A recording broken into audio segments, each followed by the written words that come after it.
Hi and welcome, I'm Helen Hughes from Mini Water Adventurers and I am your go-to person for swimming lesson ideas.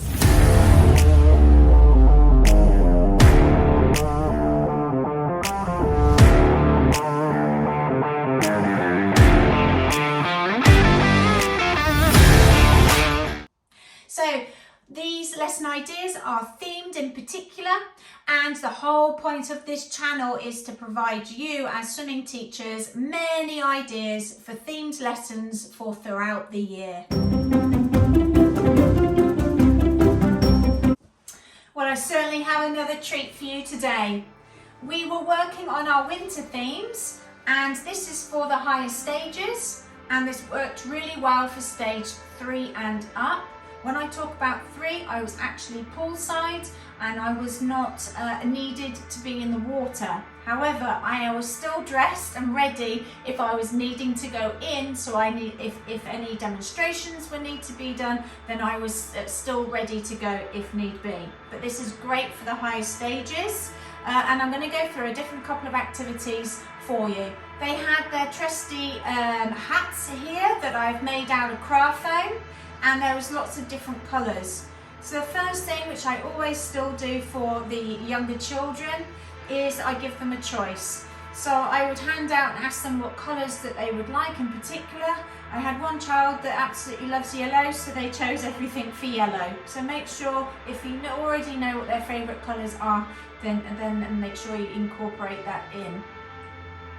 They put these on their kickboards, so as a brilliant warm-up rather than just going up and down, this gives them a purposeful activity and something to focus on, because these children are still ages, 5, 6, 7, and the higher stages 8, 9 and 10, and they still love being really creative, and their imagination's still there. So when they saw these types of things, they're actually really sort of excited to use these. So they put them on their kickboards, at the front of the kickboards, and they were balancing their bobble heads or bobble hats on the front of their kickboard. They would swim all the way down. So ability-wise is that they're able to use their kickboards and independently swim 25 metres, the whole length, or 20-25 metres, so to the other end of the pool that you have, independently with you poolside. Don't climb out too much at this stage, so I'm thinking what a great warm-up is to warm up and help with their warm-up of their arms, as well as to climb up and out. So down the other end we had pom-poms, these very large pom-poms, and they could choose which one they want. Some of them matched and some of them didn't, so they chose which one they wanted to have, and then they would get back in the water safely. They then put their pom-poms on top of where the bobble would sit, and they would then be kicking all the way back then to the other side to place their hat down to the other end where they started. This is amazing, a great warm-up. Like I said, it's purposeful, but it also helped them to figure out where their body is in the water, of positioning wise with regards to trying to balance these on the kickboard.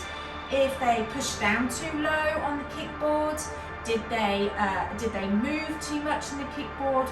Were their legs too low, legs too high? It really enables them to explore where and what they were supposed to be doing with regards to keeping this up. So ideally, we want to be able to keep the arms up above the water in a way of where the kickboard doesn't move, because our arms and our body is stable, but our legs are the ones that are doing the work. If they were over rotating, then they worked that out. So a fantastic warm-up that starts them thinking about where their body position is in the water and the effects of it. So that was great. You can go again if you want to, depending on the size of the pool. This pretty much was just one act. This just did it one time, because we then moved on to our next one. I then brought out the trusty snowman, and again they're still excited because what we're going to do next with the snowman. Automatically they wanted to put the snowman on their kickboard, but we were going to go down and collect something to put on our snowman when we got back. So they were going to go down on their backs. So hands down by the side, chins in and ears in the water. They then did their leg kick going down, climb out and collect their black pom-poms, and I chose this size because what they're going to do is that they were balancing the pom-pom on their foreheads and kicking back, and it was amazing to see how many of them needed to make sure that they kept their heads still in order to keep the pom-pom on. For a challenge, I asked the higher stages to balance 2. And again, they were trying to figure out ways of how and where their body position of their heads were in order to successfully transfer the pom-poms back to the snowmen. The next activity we did was using the snowballs. I did a little bit of snowflake floats on their backs just to give them a bit of a breather. We also worked on snowball rolls, so they're working on forward rolls. Some of them wanted to do backward rolls, so we did that. Some of them wanted to do little twirls in the water, little twirls of snowflakes that like in the water, so they were rolling front to back. Some of us did pushing glides from their front to their backs, and then we did those on the front and then we did those on their back. What we also did with the ping pong balls was we did a little bit of a head-up water polo type of action, where they were chins on top of the water. They were pulling through their front crawl arms, but keeping their arms underneath the water, and they were blowing their snowball back to the other end, and then they came back. So doing 2 lengths of this, and it was interesting to see how they would work out to try and keep that ball in front of them, how much air they're needing, or how much they were moving as well, of moving the water, high up they were in the water in order to make a little bit of a wave, if you like, to propel this forward at the same time. We were looking at the extension of their arms and then the positioning of their legs. Because their heads being up, they naturally drop their legs, and therefore it was another way of explaining to them about the seesaw reaction of their body position in the water, which was a really great one. Another activity that we used with the ping pong balls was that we did treading water, and I'm not saying I did this in every single lesson, in one lesson. This was through the range of those stages that I'm talking about. Okay, so pick and choose which activity is suitable for your ability in your groups, and these are just ideas for you to add in. So we did some treading water. They were in a circle, and then they were throwing the snowballs. At first we were going round in circles, so we were going clockwise first, then we changed direction. I added then in 2 balls, so then 2 balls into the mix as well, so they were looking for the ball to come forward. There were a couple of things they weren't allowed to, with these you can't really throw too far anyway, because they're not that heavy, so they don't throw too far, but they weren't able to, throw them hard in their faces, or they weren't allowed to, do volley shots or what have you with them. They were trying to keep their legs up and their heads out of the water to be able to then move. And then changed it up of where they then said the name of the person of the group of where they then threw it to, and so on like that. You can either do a relay race, or some of them, depending on how many you have in a group, of using the movement cube. But we are also using an element of supplies of where I have these waterproof bags, toilet bags I think they are, and inside there were a number of these cards that they picked out. So they weren't allowed to see, they picked it out, and then whatever the picture will depict what activity they were going to do. So snowflakes, there were snowflakes, the stars went with the stars, and then the snowballs went with the snowballs that was down the other end. So this is what they went to get. Again, they either choose as a relay race, so you put them in their 2 teams, or they were doing it individually. So we picked them out, and say for instance they picked out the snowflake. These were all down the other end. they would then go down and pick up the snowflake. So what I did for the individual ones, so they weren't in a relay, it wasn't a competitive flair of this. They went down and they collected their snowflakes, and the snowflakes meant they were on their backs. So going down, they would swim full stroke, arms and legs, on their backs to do the snowflakes.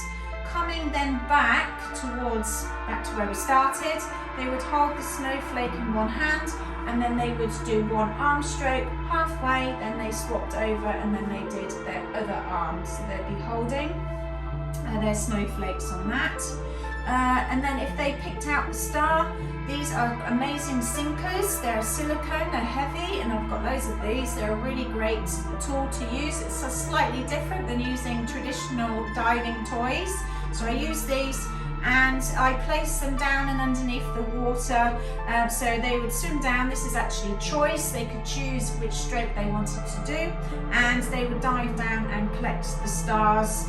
You can put however many you wanted in. They could put them all under, or maybe 3 under or 4 under, and then they'd have to stack them, and then what they would do then, or they could bring the whole thing back. It's entirely up to you. I actually kept them there.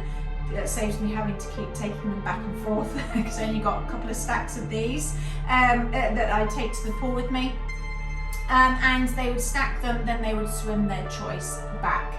If they picked a snowball, then they would be on their front and they would swim on front crawl down, and they would pick their snowball. On their way back, they would have streamline position with their snowball, again something to hold on to, which makes them think about keeping their arm in front of them, and they were doing their side strokes, sorry, not side stroke, they're doing one arm stroke, and when they got halfway, they would then do their other arm stroke, coming back. And they absolutely loved it because it was slightly different, rather than just going up and down, up and down. Yes, you've done, the same sort of skills that you were doing in a normal lesson without anything, but they had focus of what they were doing. So if it was a relay, basically what they'd be doing is that the first person, I always number them, 1 to however many you've got in the group. First person picks out what they're going to get. 3, 2, 1, off you go. So they're going down and doing whatever they've picked to go down to the other end. When you've got the others that are waiting for their turn, I then use a movement cube, and this keeps them going. So rather than just standing there and getting cold potentially, we have another activity they're also doing at the same time. So they would throw these, they would take it in turn, and they would throw, obviously not too fast, and make sure they're throwing it somewhere where they're not, having to swim to go and catch it, what have you. But you've got different movements on here that they can do. So if it landed on this one, then it was roll like a snowball, so they'll be focusing on their forward rolls, and they could do back rolls as well.